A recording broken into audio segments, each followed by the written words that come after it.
Olá, mais uma vez em Expertise Contando Histórias, o podcast da Expertise. E eu tenho aqui a honra, o privilégio de estar comigo um grande amigo, Luciano Maia. Ele é presidente do Conselho de Inovação da Associação Comercial do Distrito Federal. Luciano, muito obrigado, querido, por ter aceitado o meu convite, né? E vamos conversar. A gente vai bater um papo bem legal aqui e vamos lá. Quem é o Luciano Maia? Que pergunta boa é essa, hein? Quem é o Luciano Maia?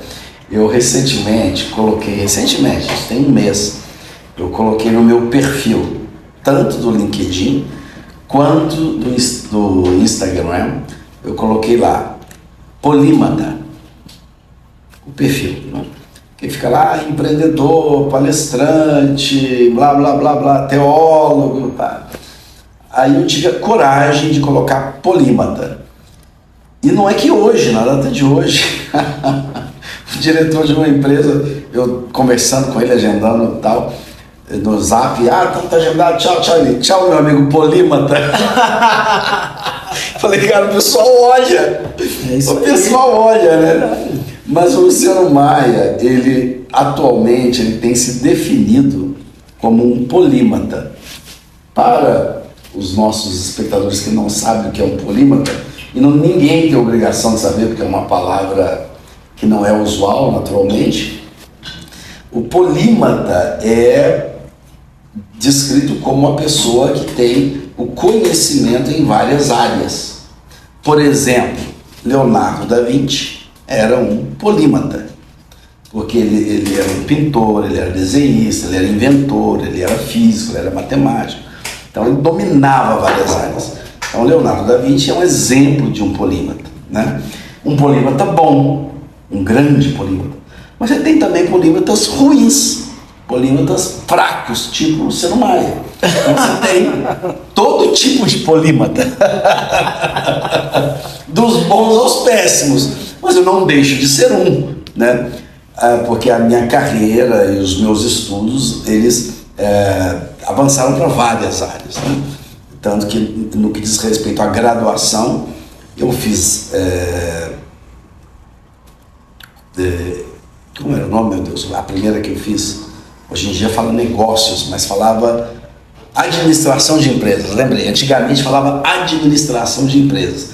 Hoje fala gestão de negócios. É a mesma coisa, modinha. O pessoal adora uma modinha, né? Legal. Então agora a palavra gestão está na moda e mudaram o nome do coitado do curso, que não tem nada a ver com a modinha, mas passou a se chamar gestão de negócio. Então meu primeiro curso foi administração de empresas, meu segundo curso foi comunicação empresarial. Legal. E o meu terceiro curso foi teologia. Então assim, são áreas bastante distintas, né? E eu me interesso por vários temas, então eu acabo estudando várias coisas enfim, e além disso, gosto de hobby. Então, você que já esteve na minha casa, viu que eu trabalho a parte de azulejaria, faço pinturas em tela, tenho um quadro e tal, é uma área de conhecimento, né? A teologia é uma área de conhecimento.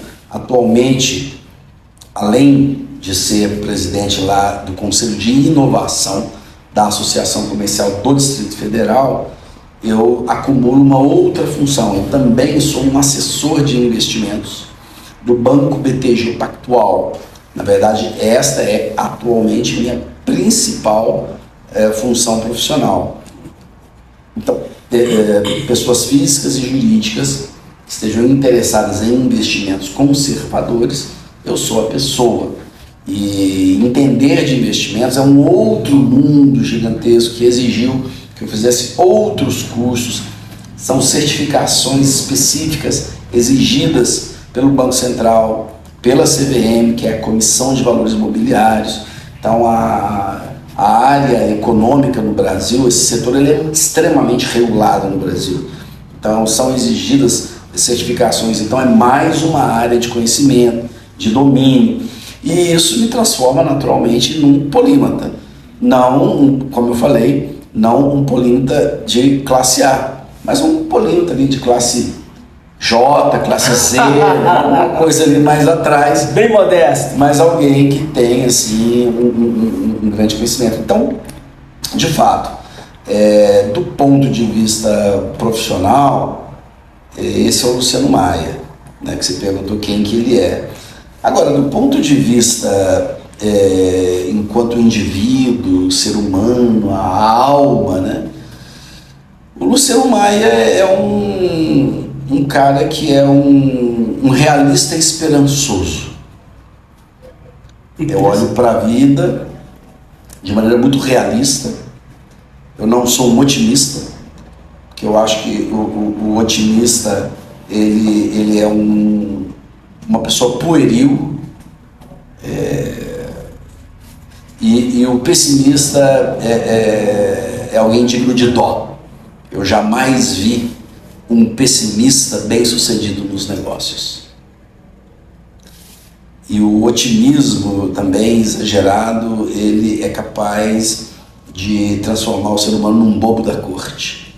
Eu prefiro ser um realista e enxergar o mundo de fato como ele é, enxergar que eu estou envelhecendo, que eu vou morrer, e que depois que eu morrer ninguém mais se lembrará de mim, assim como a gente não se lembra de quem viveu há 100 anos atrás.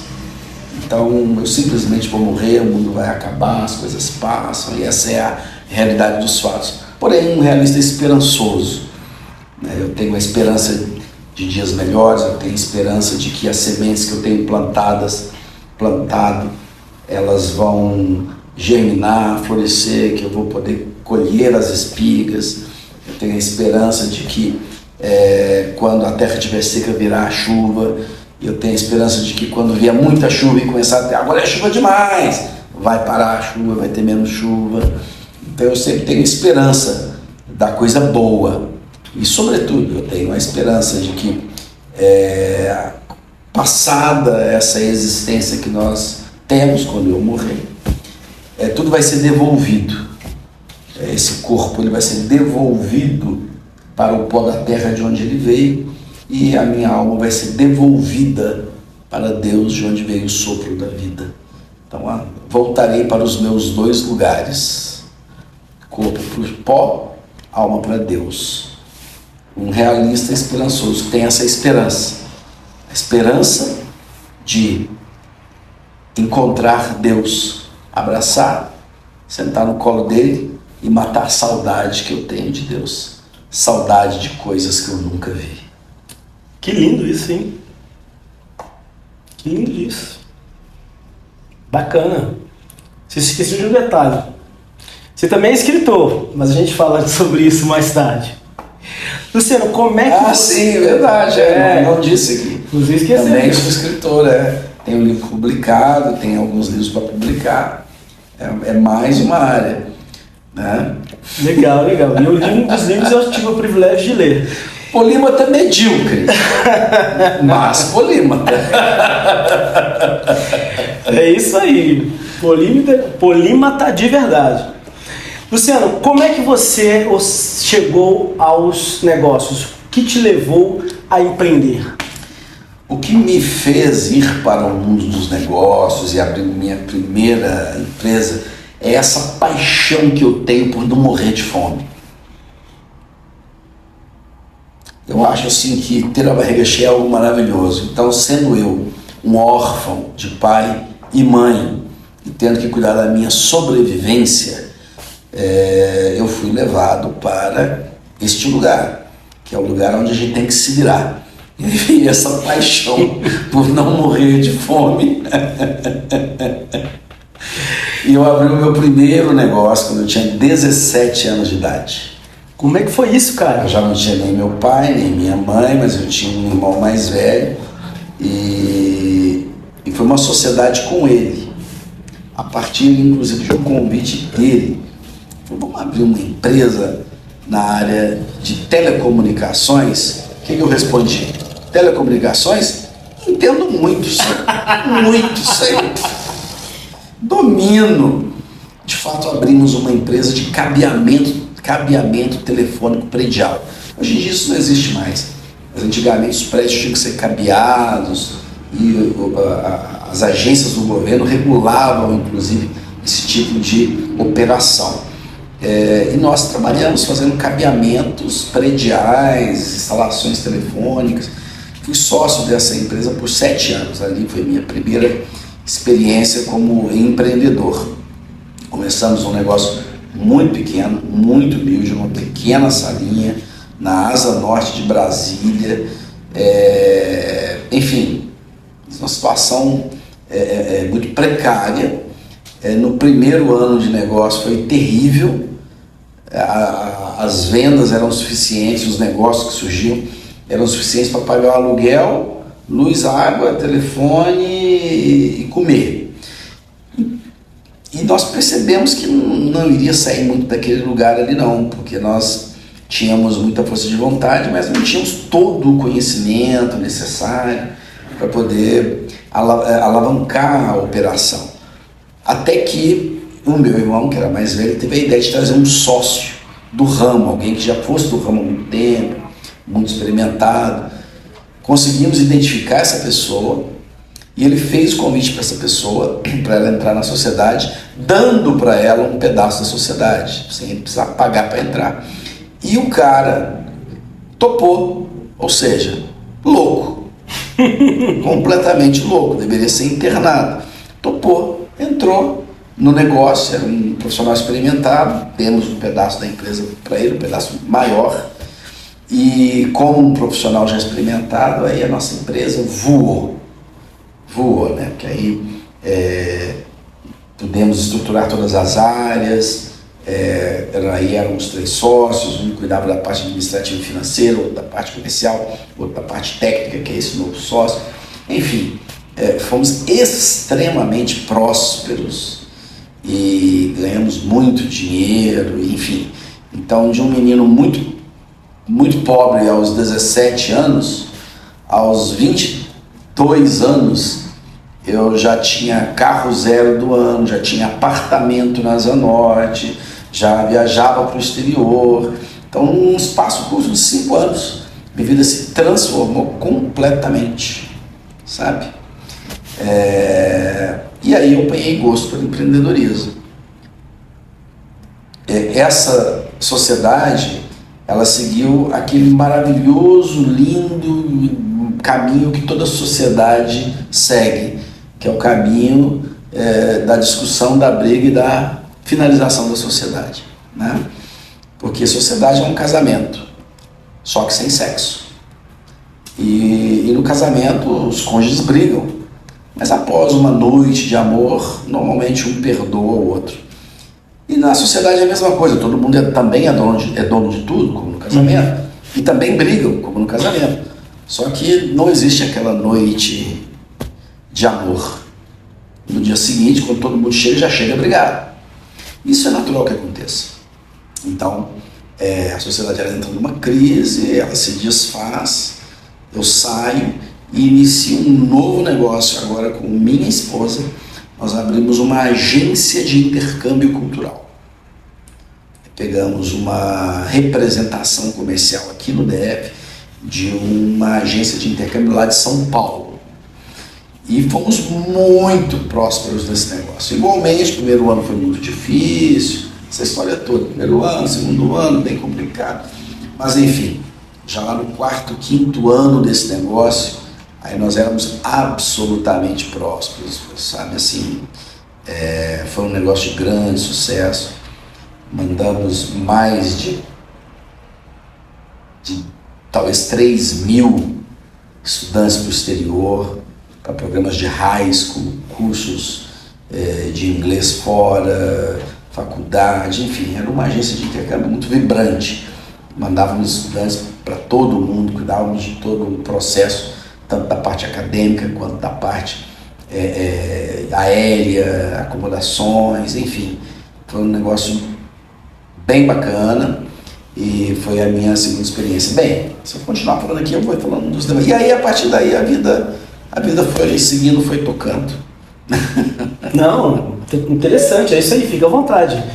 E aí, quando você termina esse processo aí, empreender com a esposa, como é que foi essa experiência aí? Fala pra mim um pouco mais, assim. maravilhosamente péssima. Por quê, cara?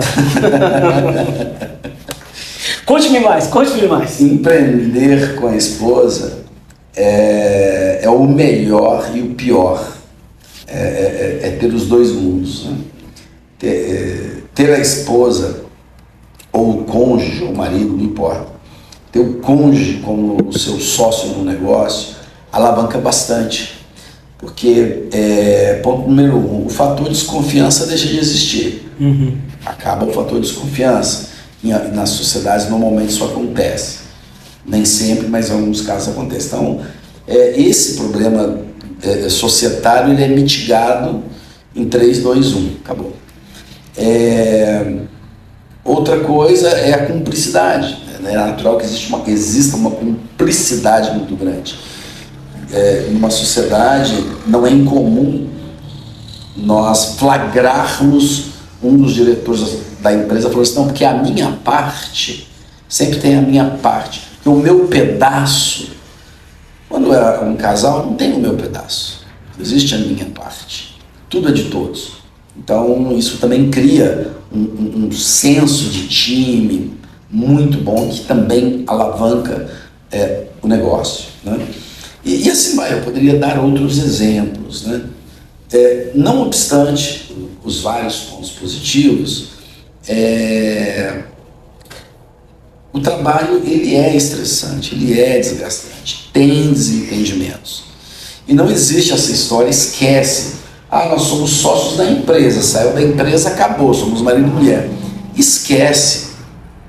É a mesma pessoa. Se você brigar com a sua sócia durante o dia da empresa, ou vice-versa, esquece, vai chegar à noite, você vai estar ali com a mesma pessoa que você já brigou durante o dia.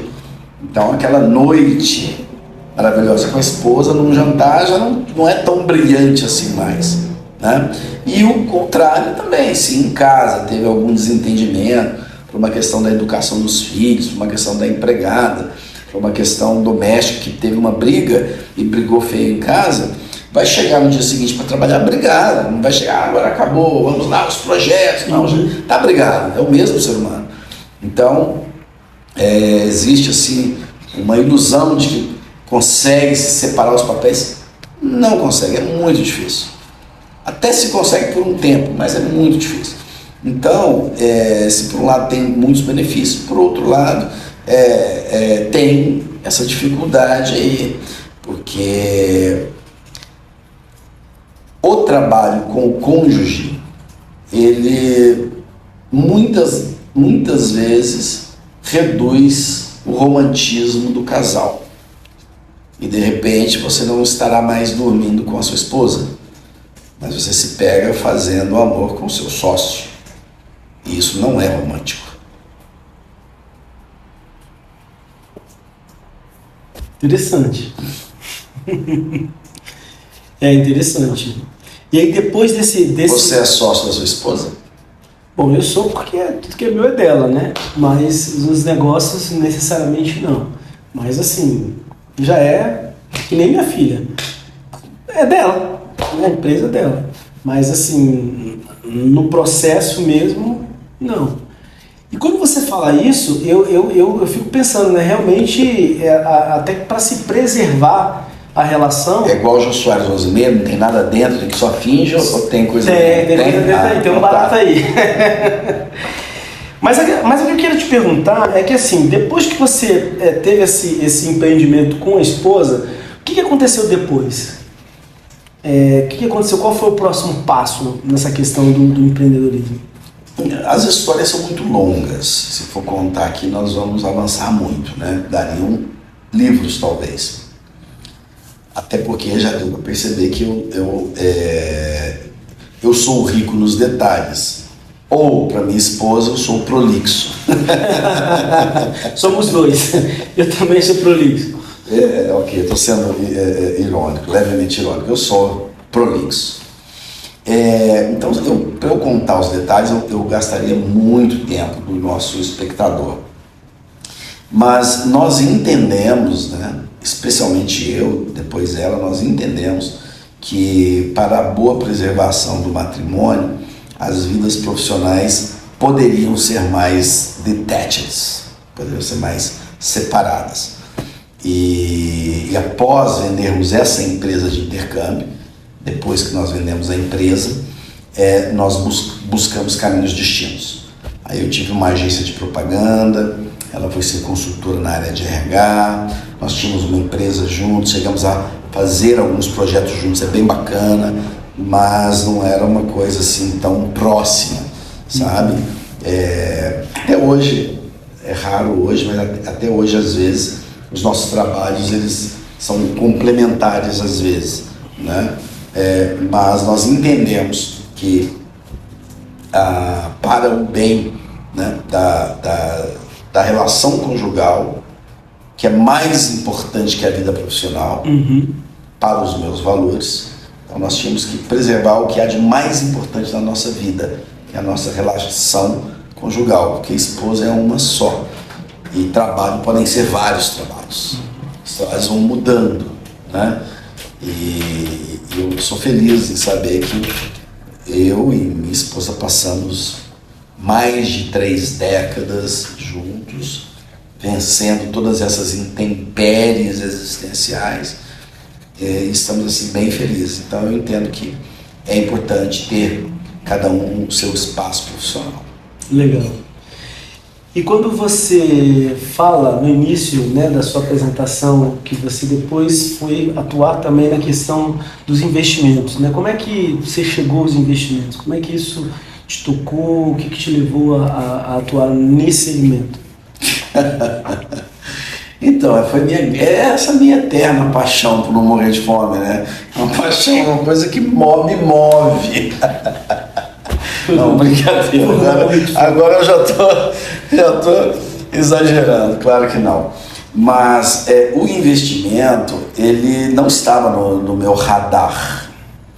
Apesar de eu sempre acompanhar o noticiário de economia, sempre gostar de economia, ter feito administração de empresas que tem matérias de economia, ter uma visão talvez um pouco acima da média em relação a essa disciplina que é a economia, eu estava completamente fora do meu radar isso daí. Eu recebi um convite em determinado momento, há poucos anos atrás, um amigo me fez um convite.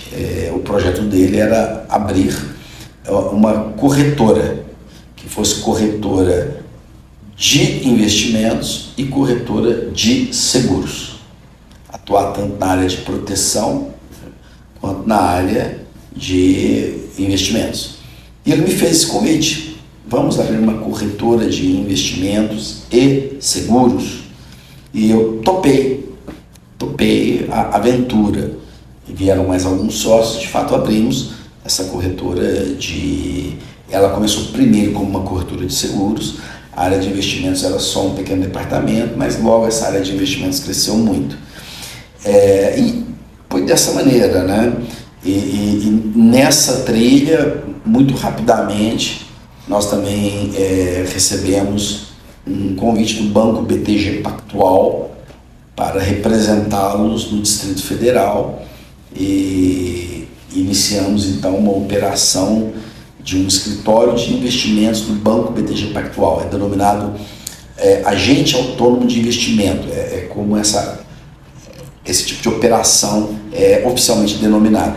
Então abrimos um agente autônomo de investimentos, que era um escritório de investimentos, representando o BTG Pactual. De lá para cá isso mudou bastante, eu já vendi essa empresa, já vendemos esta sociedade para uma outra empresa, que é a empresa na qual eu trabalho hoje, porque tem uma cláusula de non-compete, né, que você não pode competir com a própria empresa para quem você vendeu o seu negócio. Enfim, é um pouco mais complicado ou sofisticado do que eu estou explicando, mas grosso modo é isso. Hoje eu estou nesse ramo e, curiosamente, muito feliz. Por que eu digo curiosamente? Porque é uma área que eu nunca tinha atuado e a minha alma ela tem um viés mais para as disciplinas de humanas. Eu me dou muito melhor escrevendo um livro, pintando um quadro, do que fazendo um cálculo sobre um investimento conforme, enfim, alguns cálculos bem complexos com os quais a gente trabalha.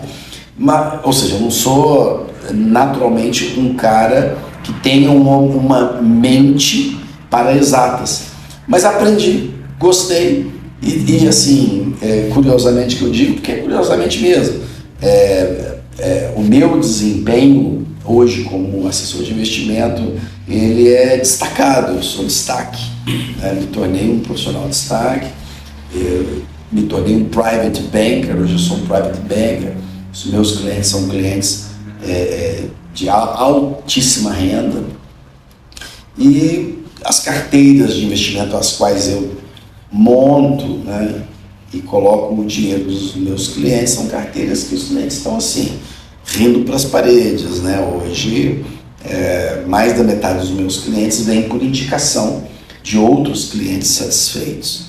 Então, enfim, impressionante, mas me tornei um investidor e, graças a Deus, bem sucedido. Cara, que massa, que legal, muito bacana ouvir isso. Na hora que você começou a falar estava falando, desenvolvendo sobre a questão dessa área de investimento, você citou a questão de escrever um livro, né? E assim, eu tive o privilégio de ler um dos seus livros, né? E eu queria que você falasse um pouco sobre essa experiência de ter escrito um livro, e como o livro é um livro, né, que tem uma história, né? Tentar de repente resumir aí mais ou menos assim o que você acha importante falar dessa experiência, compartilhar com a gente. Alguém já disse, eu não sei quem disse isso, mas a gente escuta falando por aí que o homem só é um homem depois que ele escrever um livro, plantar uma árvore e ter um filho. Tem que deixar, né? Então, atualmente eu já me considero homem, viu? Se alguém tinha dúvida, se eu tinha dúvida, ela foi debelada, que os filhos foram feitos, as árvores muito bem plantadas e o livro escrito. Então, mas claro, isso aí não tem nada a ver com masculinidade, nem com o ser humano, nem com a necessidade de legado. Pessoas que passaram por esse planeta, que sequer sabiam ler e escrever, deixaram legados maravilhosos por aí, né? E temos exemplos de escritores que eram verdadeiros cafajestes. Então, essa é só uma pequena historinha. Eu nunca sonhei ser escritor, assim como eu nunca sonhei ser investidor. Também não foi algo planejado, também não foi algo que eu falei assim, vou escrever um livro. Foi absoluta e peremptoriamente acidental. Em 2008, eu sou ordenado pastor. Eu fui ordenado pastor. E iniciei a vida pastoral numa pequena comunidade de subúrbio, que é o que se faz com os iniciantes, né? Então, ali como um noviço. E naquela oportunidade eu vi que aquela pequena comunidade, ela carecia de informação. Era uma comunidade que tinha pouco conhecimento sobre o Evangelho e etc. Ali eu comecei a escrever alguns textos que eu mandava para os fiéis com o objetivo de dar mais conhecimento para eles sobre os valores do Evangelho. Eu mandava isso. Até que um dia, um dos membros ali daquela comunidade falou assim: pastor, o senhor mandou um texto sobre tal coisa, assim, assado, um assunto que eu não me lembro qual. Eu estou precisando desse texto. Eu estou querendo o texto, me manda ele de novo. E eu já não tinha mais, eu não sabia onde é que estava mais. Eu falei, gente, eu perdi o texto, como é que eu vou fazer? Pensei, como é que eu vou fazer para preservar esses textos? Eu peguei, falei assim, já sei, eu vou montar um blog, que aí eu vou usar o blog como um repositório. Tudo que eu escrever eu vou botando lá, tudo lá, que aí fica um repositório. Se algum dia alguém pedir algum tema, algum assunto, eu vou ter lá o negócio, né? E esse blog começou a ser lido. Não era o projeto, ele começou a ser lido e tal, ter muitos acessos e tal, e eu ia botando ali os textos, e o blog lá em 2008, 2009, blog era moda, né? Hoje não é mais, blog escrito. E de repente esse blog ficou dentro de algumas comunidades famoso, assim, acessado. E isso me estimulou a escrever ainda mais.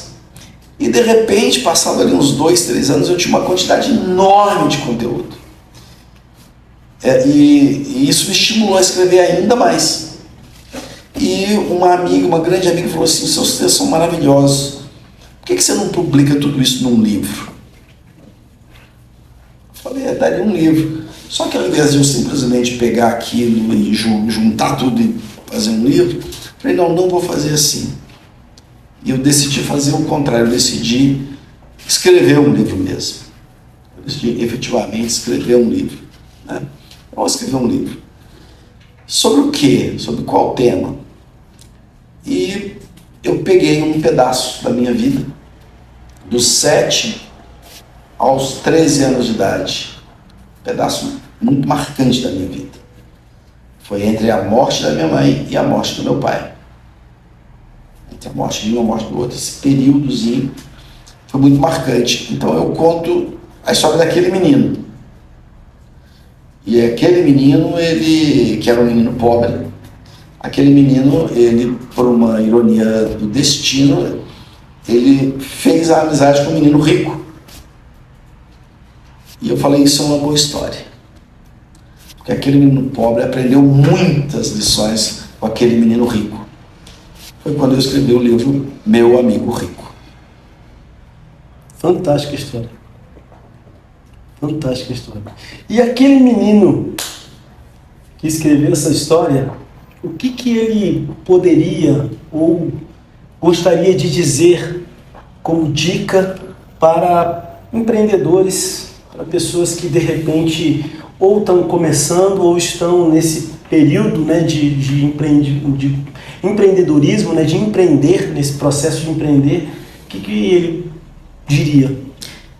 Eu diria para quem está começando a vida do empreendedorismo, ou seja, começando o seu próprio negócio, começando a trabalhar para si mesmo,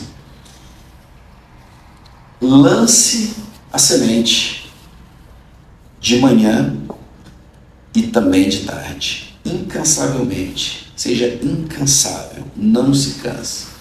Lance as sementes de manhã e de tarde, porque você não sabe qual delas vai germinar, qual delas vai frutificar. Pode ser que uma dê muitos frutos e outras não. Então tem que se lançar a semente todo o tempo. Segunda dica: quem fica esperando o tempo ficar bom para plantar, nunca plantará nem colherá nada. Então não espere o tempo bom.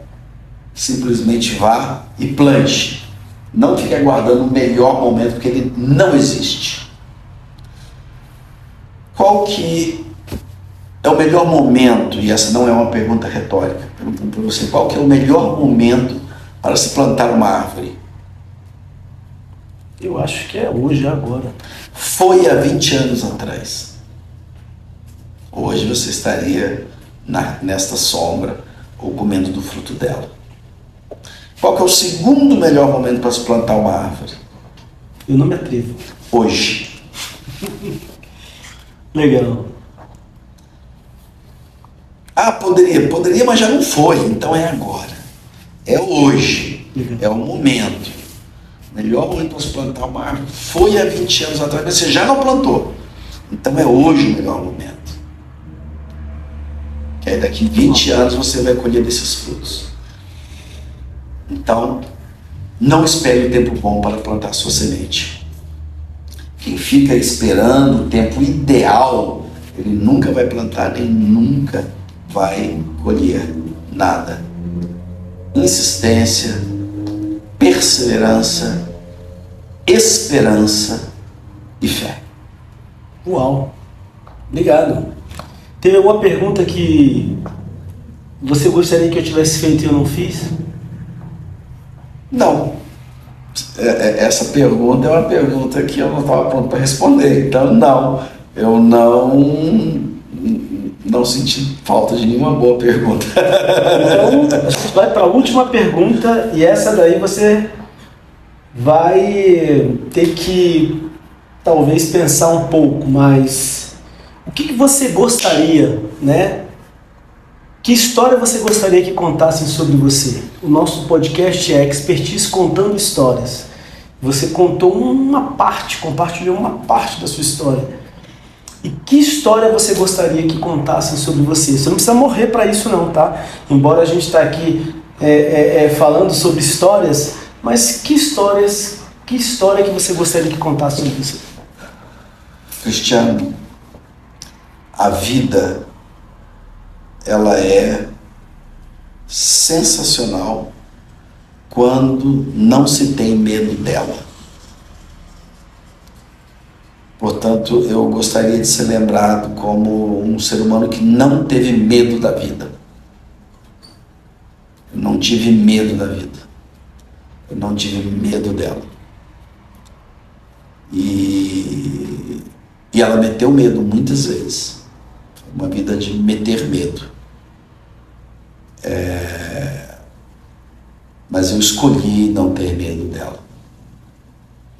Então, eu gostaria de ser lembrado por um homem que teve coragem para viver.